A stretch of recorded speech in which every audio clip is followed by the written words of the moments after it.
I hadn't seen Mr. Morgan in over a decade.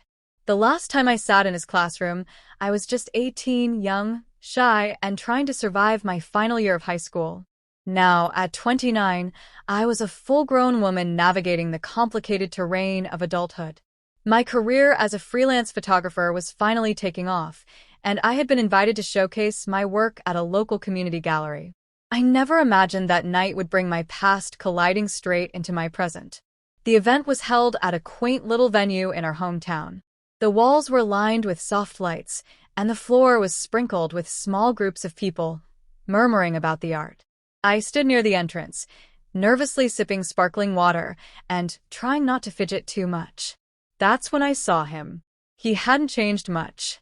His hair had gone a little grayer, and there were deeper lines around his eyes, but his posture, the way he carried himself, it was still the same. Mr. Morgan, my high school English teacher, the one who had believed in me when I barely believed in myself. He walked toward me slowly, holding a glass of red wine, a small smile tugging at his lips. "Catherine," he asked, stopping just a few feet away.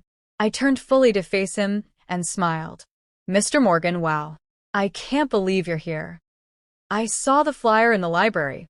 When I read your name, I knew I had to come," he said, his voice warm.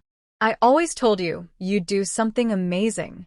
His words brought back memories, his encouragement, the way he'd pull me aside after class to tell me my short stories were powerful, even when I thought they were just silly ramblings. He was one of the few people back then who saw something in me.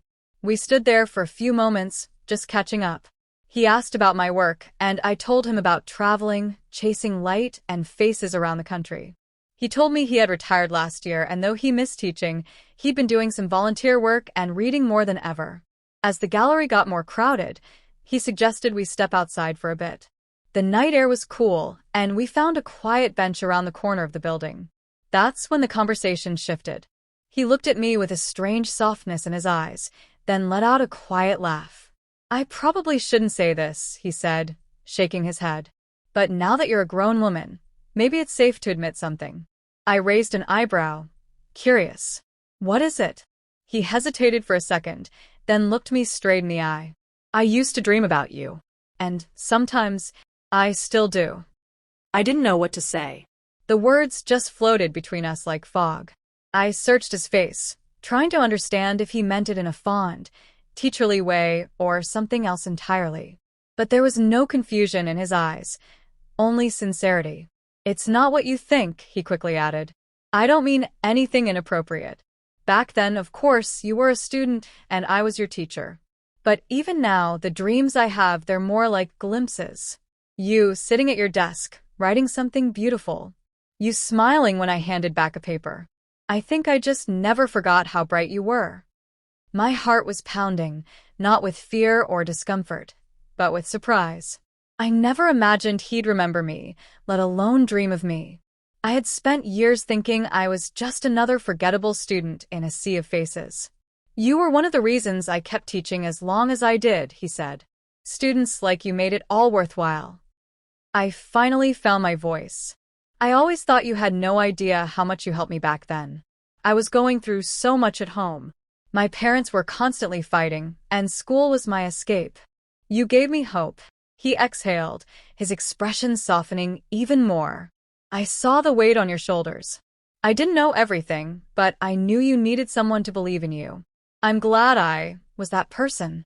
We sat in silence for a moment, letting the years between us melt away.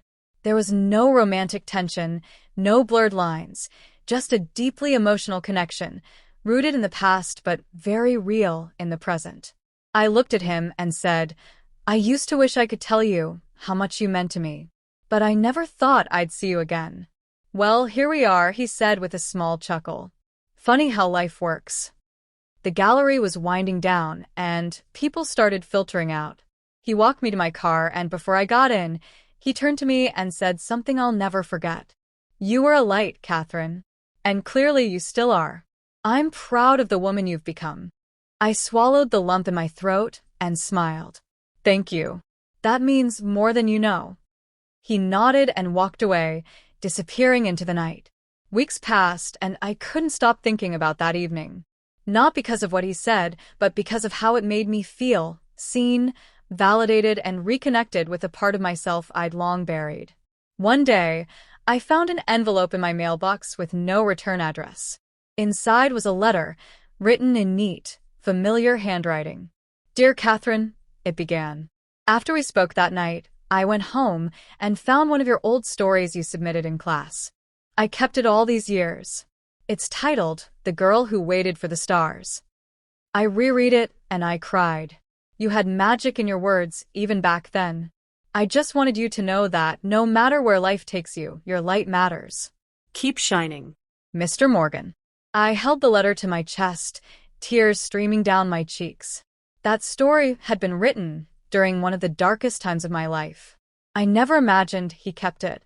That night, I framed the letter and placed it next to my computer, where I do most of my editing work. It's a reminder that sometimes we leave a bigger impact on people than we ever realize. And sometimes they never forget us either.